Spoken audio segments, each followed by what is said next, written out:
नमस्कार दोस्तों, आप सभी लोगों का स्वागत है आपके अपने YouTube channel legal advisor AM में, जिसमें हम लोग अभी तक अध्ययन कर रहे हैं भारतीय न्याय संहिता 2023 के सेक्शन 1 से लेकर के सेक्शन 69 तक हम लोगों ने अभी तक अध्ययन कर लिया है। और अब हम लोग चैप्टर 5 पढ़ रहे हैं, जो कि रिलेटेड है offence affecting to human body, और इसमें हम लोग पढ़ रहे हैं offence relating to women and childs, जिसमें हम लोगों ने सेक्शन 69 तक अध्ययन कर लिया है, जो कि रेप और ऐसे सेक्सुअल इंटरकोर्स जो रेप की कोटि में नहीं आते हैं उसके संदर्भ में प्रावधान करता है। आज हम लोग धारा 70 का अध्ययन करेंगे, सेक्शन 70 का, जो कि प्रावधान करता है गैंग रेप के बारे में, और हमें देखेंगे कि गैंग रेप के संदर्भ में यह संहिता क्या प्रावधान करती है और क्या दंड का प्रावधान करती है। लेकिन इससे पहले आपसे निवेदन है कि आप वीडियो अंत तक देखिए बिना स्किप किए, ताकि आपको पूरी जानकारी मिले और जो सेक्शन 70 है इसके जो प्रोविजंस हैं वो पूरी तरीके से क्लियर हो जाएं। और साथ ही साथ चैनल को सब्सक्राइब करिए, बेल आइकन दबाइए, लाइक और शेयर करिए। दोस्तों, सेक्शन 70 यह कहता है कि where a women is raped by one or more persons, जब कोई महिला एक या एक से अधिक व्यक्ति द्वारा रेप की जाती है, बलात्कारित की जाती है, constituting A group or acting in furtherance of a common intention, जो कि एक समूह का निर्माण करते हैं या किसी एक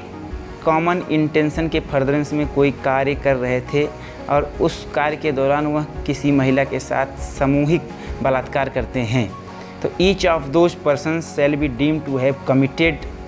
द ऑफेंस ऑफ रेप। तो ऐसा माना जाएगा कि उस ग्रुप के प्रत्येक सदस्य ने बलात्संग का अपराध कारित किया है, प्रत्येक सदस्य ने रेप किया है, and shall be punished with rigorous imprisonment for a term which shall not be less than 20 years. तो उन्हें मिनिमम कम से कम 20 वर्ष के सश्रम कारावास से दंडित किया जाएगा। साथ ही साथ उन्हें आजीवन कारावास से भी दंडित किया जा सकता है, but which may extend to life which shall mean imprisonment for a reminder of that person's natural life and with fine. और उसे आजीवन कारावास, जिसका अर्थ यह होगा कि उसकी बची हुई शेष प्राकृतिक जीवन जो है वह जेल में बीतेगा, और साथ ही साथ जुर्माने से भी उसे दंडित किया जाएगा। और जैसा कि हमने कहा कि ऐसे मामलों में जो जुर्माना लगाया जाता है वह ऐसा होना चाहिए जो न्याय संगत हो, जो तर्क संगत हो, जस्ट और रीजनेबल हो, और साथ ही साथ उस महिला के इलाज में और उसके रिहेबिलिटेशन में, उसके पुनर्वास में सहायता करे, और उसके लिए उतना पर्याप्त हो कि वह उसका मेडिकल एक्सपेंसेज उसमें हो जाए और उसका रिहेबिलिटेशन, उसका पुनर्वास उसमें पूरी तरीके से संभव हो। और साथ ही साथ यह भी कहा जाएगा कि ऐसा जो फ़ाइन होगा वो सीधे सीधे उसी विक्टिम महिला को दिया जाएगा जिसके साथ ऐसा अपराध कारित किया गया है। इसका भाग 2 यह कहता है कि where a women under 18 years of as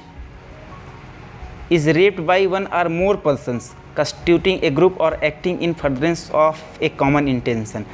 और जो ऊपर जो हमने अभी भाग 1 में पढ़ा है वही सेम अपराध उसी प्रकार के ग्रुप द्वारा या ऐसे किसी ग्रुप ऑफ पीपल्स के द्वारा जो कॉमन इंटेंशन के फर्दरेंस में कोई एक्ट कर रहा था, वह किसी 18 वर्ष या उससे कम उम्र की महिला के साथ बलात्संग करता है, रेप करता है, तो ऐसा माना जाएगा कि उस ग्रुप के प्रत्येक सदस्य ने ऐसी महिला के साथ बलात्संग किया है। तो ऐसे प्रत्येक व्यक्ति को मिनिमम जो कारावास है वह है imprisonment for life which shall mean imprisonment for the remainder of the person's natural life. तो उसे आजीवन कारावास, जिसका अर्थ ये होगा कि उसकी बचा हुआ जो शेष जीवन है वह जो है वह जेल में ही बीतेगा, मतलब जब तक उसकी मृत्यु नहीं हो जाती है वह जेल में ही रहेगा। और साथ ही साथ उसको जुर्माने से भी दंडित किया जाएगा, और ऐसा जो दंड है वह मृत्युदंड भी हो सकता है, मतलब न्यायालय ऐसे मामलों में मृत्युदंड भी दे सकती है। न्यायालय को ऐसी स्वतंत्रता यह संहिता देती है कि अगर किसी 18 वर्ष या 18 वर्ष की कम उम्र के महिला के साथ गैंग रेप कारित किया जाता है, तो उस गैंग के प्रत्येक सदस्य को, जो कि उस गैंग में शामिल थे, उस ग्रुप में शामिल थे, उन्हें मिनिमम जो के लिए सज़ा है वह लाइफ इम्प्रिजनमेंट, जो कि ऐसा होगा कि वह उसकी बची हुई शेष लाइफ जो है वह जेल में बीतेगी, और साथ ही साथ फाइन और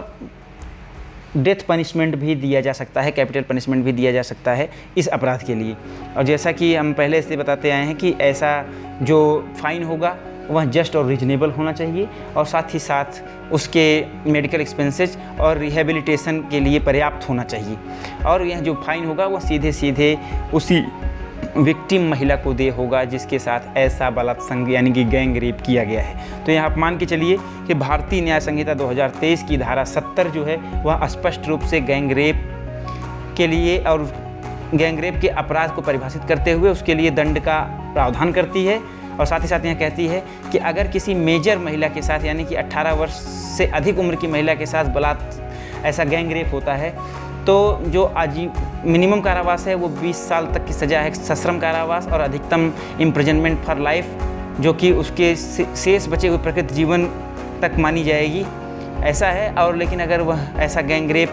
जो है वो 18 वर्ष या उससे कम उम्र की महिला के साथ किया जाता है तो उनमें जो न्यूनतम सज़ा है वह है आजीवन कारावास जो कि बचे हुए शेष प्राकृतिक जीवन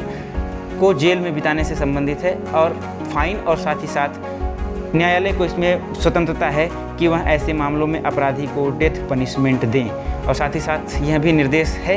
कि ऐसा जो जुर्माना इसमें वसूला जाएगा वह ऐसा होना चाहिए जो जस्ट और रीजनेबल हो तथा विक्टिम के मेडिकल एक्सपेंसेस और रिहेबिलिटेशन में उसकी पूरी तरीके से हेल्प करे। और साथ ही साथ वह जो जुर्माना होगा वह सीधे सीधे विक्टिम को ही पेएबल होगा।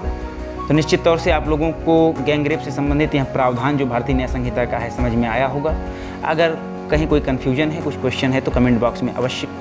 अपने क्वेश्चंस अराइज करिए, हम उसका जवाब देने का प्रयास करेंगे। और साथ ही साथ लाइक शेयर सब्सक्राइब जरूर करिए। धन्यवाद।